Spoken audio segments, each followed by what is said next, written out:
적어도 이런 게 베스트다라고 봐요. 첫 번째가 뭐냐면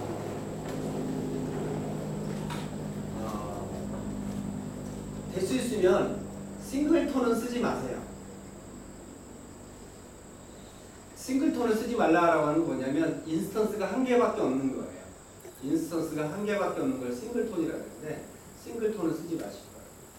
그거 대신에 지금 보는 것처럼 어떤 경우에 싱글톤을 쓰지 말느냐. 예를 들어서 모든 액티비티가 뭔가를 공유하게 하고 싶어요.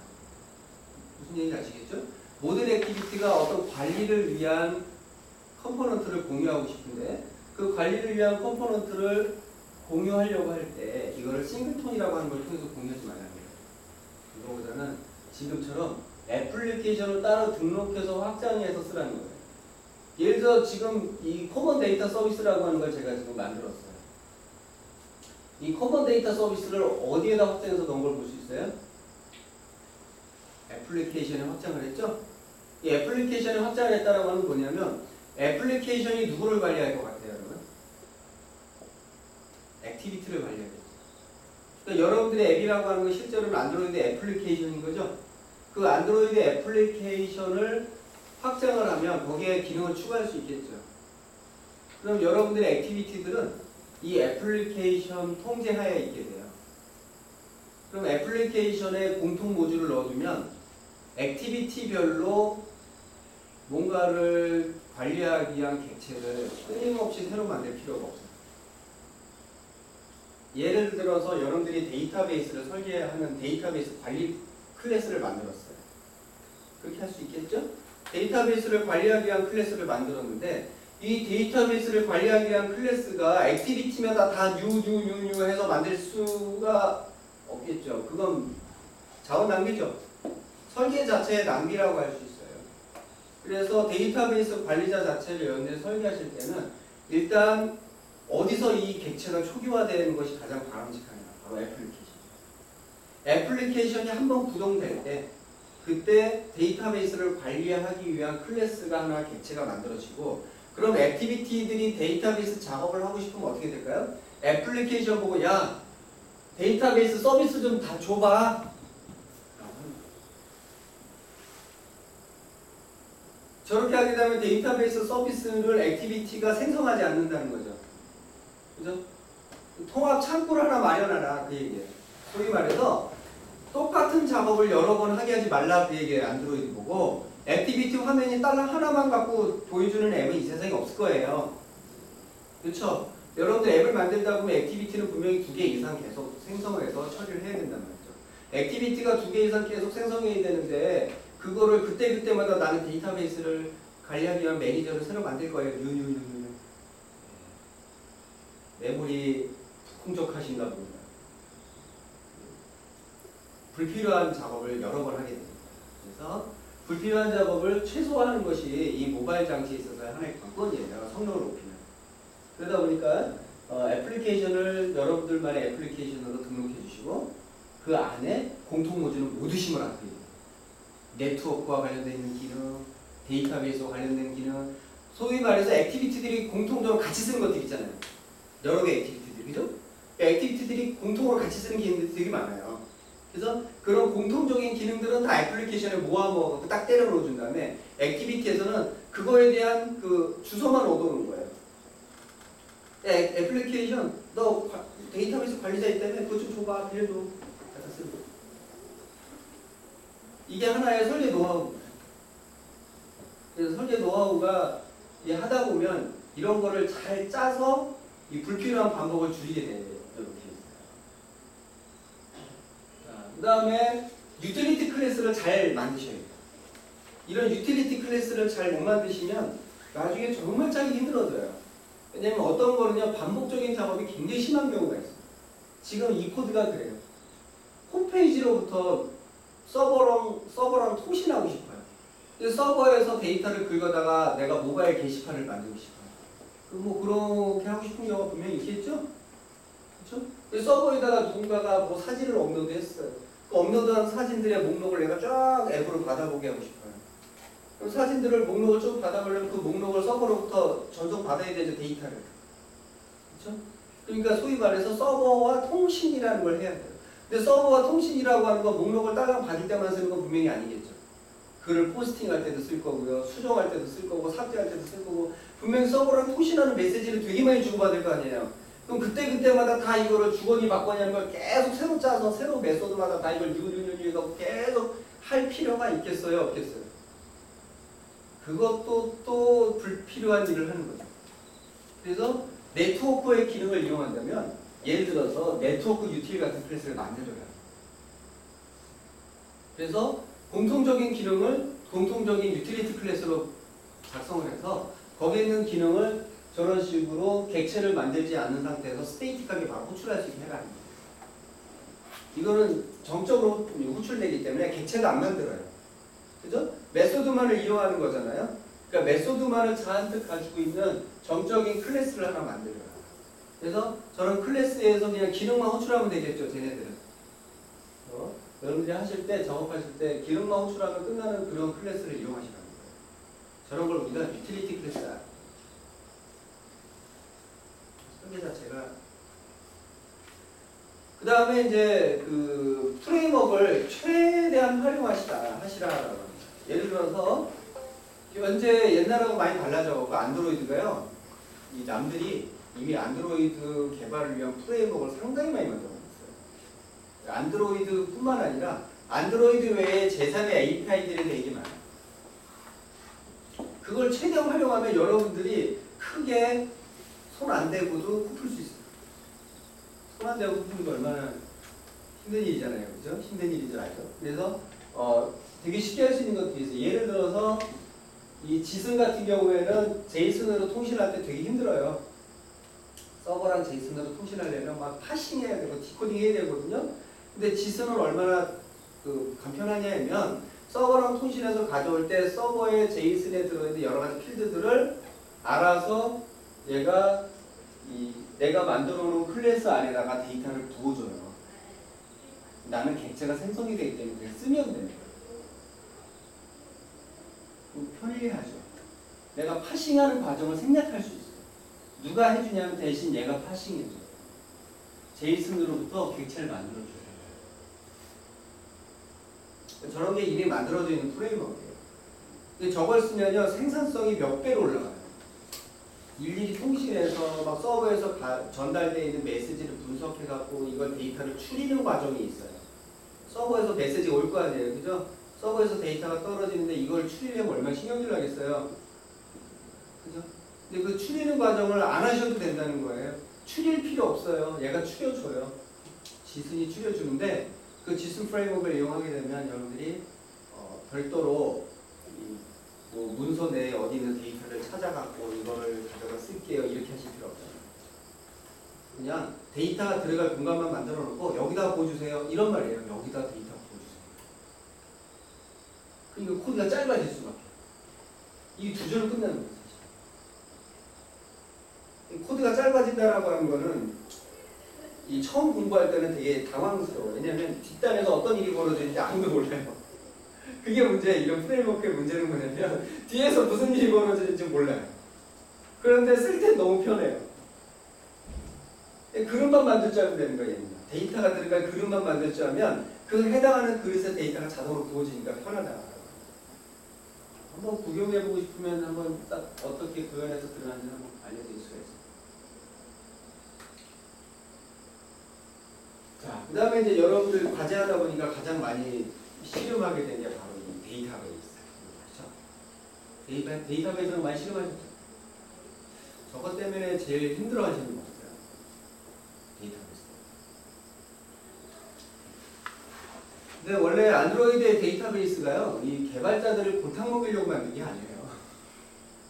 그 사람들이 저걸 데이터베이스를 쓰다 보면 좀 많이 골탕 먹는다는 느낌이 많이 들어요. 특히 이제 DB 작업을 하려다 보면 그 사람들이 오죽하면 그래서 DB야, DB지니까 이렇게 얘기를 해요. 얼마나 어려우면. DB는 DB질만큼 어려운 게 아니에요. 문제는 뭐냐면 이 안드로이드가 아이폰에 비해서 데이터베이스 작업하기가 불편하다는 거예요. 불편. 어렵다가 아니라 불편해요. 왜냐하면 아이폰 프로그래밍에서 데이터베이스는요. 비주얼 툴로 해결을 하고 아이폰은 그냥 드래그 앤 드랍이에요. 말도 안 돼요. 그 X 데이터 모델이라고 해서 X 코드 내에다가 이 아이폰 같은 경우에는 그냥 필드 플러스 버튼 누르고 여기 이름, 여기 뭐 주소, 뭐 여기 이메일 이렇게 쳐놓으면 요건 문자야, 요건 숫자 뭐 이런 식으로 내가 지정해 놓으면 알아서 지가 테이블 만들어서 샥 꽂아줘요. 누가요? 아이폰이. 아이폰이 얼마나 좋아요. 그 사람들이 아이폰을 좋다고 얘기하는 이유 중에 하나가 그런 게 잘 돼 있어요. 그런데 안드로이드도 똑같은 DB를 쓰는데 DB는 똑같아요. 근데 설계하고 그 데이터베이스를 생성하고 만드는 게 너무 불편한 거예요, 과정이. 그것 때문에 이제 불편한 것 때문에 너무 작업량이 많은 거죠. 그래서 실제로 여러분 그 안드로이드하고 아이폰하고 개발 공수를 따져보면 안드로이드가 아이폰보다 개발 공수가 1.5배 정도 걸려요. 제가 여기 오프라인 수료생들을 지난번에 그 상반기에 제가 직군과정 운영했거든요. 스마트 직군과정 운영했는데 아직 수료는 안 됐죠? 네, 지금 인턴 기간이라서. 이제 인턴을 나가신 분들이 있고 이제 안 나가신 분들이 있어요. 인턴을 안 나가시는 분들은 본인이 나가서 회사에서 할 만한 안 되지 않나 이렇게 생각하시는 분들이 있고 더 공부해야 된다. 소위 말해서 더 공부해야 된다라고 하시는 분들이 있어요. 그분들이 뭐 집에서 계속 쉬세요라고 얘기할 수는 없잖아요. 그렇죠? 책임하게 내버려둘 수는 없으니까 제가 그냥 무료 세미나를 해드리겠습니다. 정의장 한 번씩 모여서 아이폰 프로그램을 가르쳐드려요. 그분들이 이제 그걸 하고 싶어하는 거예요. 다들 맥 샀어요. 아이폰 프로그램을 하려면 맥을 사야 돼요. 주부들이 맥을 산다 그러니까 그 남편들이 경악을 하는 거예요. 여자가 그래서 근데 남편들도 참 보면은 너무 남편들이 이 맥을 사주는 형태를 보면 얼마나 아내를 사랑하는지 알 수가 있어요. 남편들의 그 아내가 맥 사달라고 했을 때 사주는 행태를 보면 남편의 그 사랑 척도를 확인할 수 있는데 어떤 남편은 생일 선물이라서 맥을 확 사줬어요. 진짜 많이 사랑하나. 어떤 남편은 뭐 너 본 좀 뽑아야 돼 막 이러면서 사주는데 그게 제일 얄밉죠. 사주는 그냥 아무 소리 없이 사주고 나중에 잘 되면 좋겠지 이게 얘기하면 좋겠는데 너 본 좀 뽑아야 돼 막 이러면서 사주는 네가 돈 벌고 나는 해외여행 다닐 거야 막 이런 남편들. 재밌죠. 어찌됐든 그래서 그 아이폰 프로그래밍을 조금씩 가르쳐 드리고 있는데 엑스코드를 쓰면서 많은 분들이 다 나 이클립스 버렸어요. 못 쓰겠어 이클립스. 죽겠어 그래요. 왜냐면 엑스코드가 너무 편하거든요. 개발하기가 너무 쉬우니까 이 안드로이드 개발이 아이폰보다 훨씬 더 어렵다 그랬잖아요. 어려우니까 이제 막 전부 다들 나 이제 안드로이드 포기하고 아이폰 하려고 해서 전부 다 아이폰 공부하다고 열을 올리고 있어요. 저는 둘 중에 하나만 하라고 얘기한 적 없거든요. 기왕이면 둘 다 있어도 좋은 거잖아요. 그렇죠? 앱을 개발해서 똑같은 앱을 내가 양쪽에다 다 포팅하면 사람들이 더 많은 유저를 포섭할 수 있잖아요. 더 많은 사람들이 사용할 수 있고 그런 거 쓰길 바라는 차원에서 가르쳐드리고 나들은 이제 안 할 거야. 승질나요. 이러면서 성격 걸렸다고 무슨 얘기를 하는 거예요. 제 잘못은 아니잖아요. 이러면서 일단 그 데이터베이스는요 두 가지로 생각해 보실 수 있어요. 여러분들이 패턴이요. 일단 데이터베이스를 핸들링 해주는 어댑터 역할을 해주는 클래스를 꼭 하나 설계하셔야 돼요. 그리고 어댑터 안에서 데이터베이스를 생성하는 일을 도와주는 클래스가 있어요. 그게 SQLite 오픈 헬퍼라는 거예요. 그러니까 데이터베이스가 최초에 앱이 실행되면 DB 파일이 없을 수도 있잖아요. 그죠? 또 없다고 해서 나 못해요라고 손 놓고 있을 수는 없겠죠. 그러니까 데이터베이스가 최초에 파일이 없으면 최초의 데이터베이스 파일을 생성해주고 거기에서 테이블 구조를 만들어주는 뭔가 역할을 해주는 게 필요해요. 그 클래스가 SQLite 오픈헬퍼라고 하는 클래스. 여러분들이 이게 뭐 하는 거야? 라고 맨날 뭐 보기는 봤는데 얘 구체적인 역할이 뭔지가 참 애매하다고 생각한 적이 많이 있었을 거예요. 그게 이제 바로 헬퍼 클래스의 가장 큰 역할이에요. 그러니까 데이터베이스를 생성하고 업데이트하고 그 다음에 데이터베이스를 열어주고 닫아주고 이게 오픈 헬퍼의 역할이에요. 실제 데이터베이스 작업은 안 해요. 여러분들이 조심하셔야 될 게, 이해하셔야 될 게, 헬퍼 클래스는 절대 데이터베이스 작업을 하지 않습니다. 여러분들이 요청한 레코드를 넣는 다음에 레코드를 빼거나 이런 걸 안 한다는 거죠. 레코드를 넣고 빼고 수정하는 일은 헬퍼 클래스가 아니에요. 그러니까 헬퍼 클래스가 하는 일은 구조만 짜는 거예요. 구조. 윤곽, 모양, 구조만 만들어서 그걸로 끝이에요. 그리고 연결만 해주는 거예요. 그냥 링크만 걸어주고, 자 이제 네가 하세요. 누가 하시라는 거예요? 어댑터가 하시라는 거예요. 실제로 레코드를 넣고 갱신하고 수정하고 하는 것들은 기본적으로 어댑터의 구조에서 여러분들이 짜셔야 돼요. 그래서 여기에 기본적으로 설계하실 때 들어가는 기본적인 정보들이 이제 필드 이름, 그리고 데이터베이스 초기에 필요한 SQL 문장들 넣으셔야 되고, 데이터베이스 테이블명과 데이터베이스 이름 같은 정보들이 필요해요. 그리고 어댑터에는 헬퍼 클래스의 객체가 하나 필요하고, 그 다음에 데이터베이스 인스턴스가 하나 필요해야 되고요. 네, 그 다음에 데이터베이스 작업 필요한 여러 가지 메소드들을 정의하셔야 돼요. 첫 번째 필드 이름을 쓰기 편하게 하려면 상수화하시는 게 좋아요. 이게 첫 번째로 좋은 방법인데 더 좋은 방법이 있어요. 사실 이거보다. 이 상수들을 배열로 놓는 방법이 더 좋아요. 문자의 배열이죠. 네, 이게 이렇게 하나씩 넣으면 상수의 개수가 어떻게 되겠어요? 많아지겠죠. 근데 뭐 그냥 단순하게 메모장 같은 거 만들면 뭐 몇 개 안 되니까 이렇게 해도 돼요, 그죠? 근데 필드가 뭐 한 40개, 50개 된다. 칼럼이 한 40, 50개 되는데 이걸 40, 50개 만드실래요? 그건 좀 싫죠, 그죠? 그렇게 좀 짜증 나실 때는 가장 좋은 방법은 배열로 만드는 거예요. 문자열 배열에다가 필드들을 때려놓고 그걸 가지고 이용해서 쓰고. 왜냐하면 나중에 레코드를 끄집어 올 때도 배열 데이터를 필요로 해요. 칼럼의 이름들을 가지고. 애초부터 배열에다 놓으시면 이거를 고생하지 않고 설계하실 수 있어요. 데이터베이스 초기화 구문은 지금 보시는 것처럼 데이터베이스 크리에이터에서 이렇게 초기화 구문을 만들어 넣으시는데요. 이걸 어디서 생성해서 넣느냐라고 물어보는 분들이 되게 많아요. 그래서 제가 한번 어떤 분이 질문하시길래 답변 올려드렸는데 게시판에 혹시 이클립스에 이걸 대신 만들어주는 애가 있냐? 있어요. SQLite 매니저가 있어요. 이클립스에 플러그인으로. 그래서 SQLite 매니저를 이용하면 내가 비주얼 툴로다가 테이블을 생성을 하면 자동으로 소스 코드가 생성해줘요. 그거 그냥 때려박아 놓어도 돼요. 그렇게 하셔도 되고요.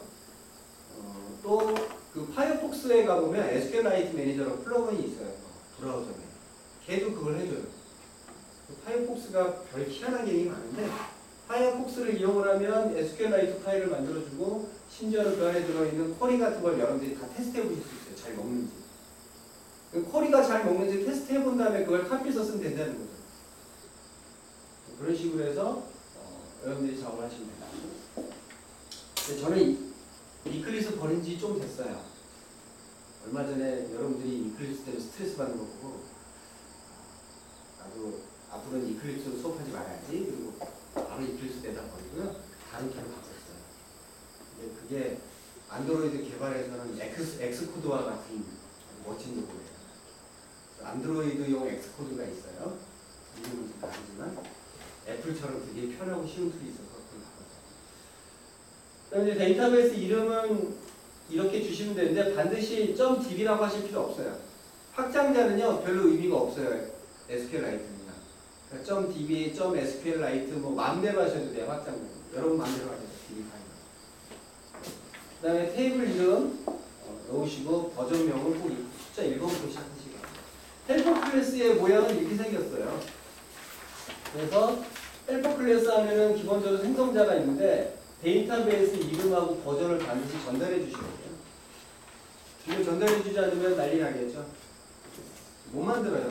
이름이 데이터베이스 파일명 정도 어떻게 만들죠? 그렇죠? 파일명을 전달을 해줘야 되고요. 그 다음에 데이터베이스 버전을 왜 전달하냐면 버전이 바뀌면 이게 실행이 되거든요. 온 업그레이드. 이 버전이 달라질 때마다 이게 실행되기 때문에 이 경우에는 기존에 있는 데이터베이스를 삭제하고 새로 지금 온크레이트 새로 만들면 항상 요 구조를 가져가요. 그래서 SQLite가 온크레이트 메소드가 호출되는 시점은 언제냐면 데이터베이스가 최초에 실행이 될 경우 혹은 데이터베이스가 업그레이드 될 경우 보통 일반적으로 이때 호출한다라고 합니다. 이럴 경우에는 온크리에이트 안에서 지금처럼 아까 데이터베이스 크리에이트 보셨죠? 그 메소드를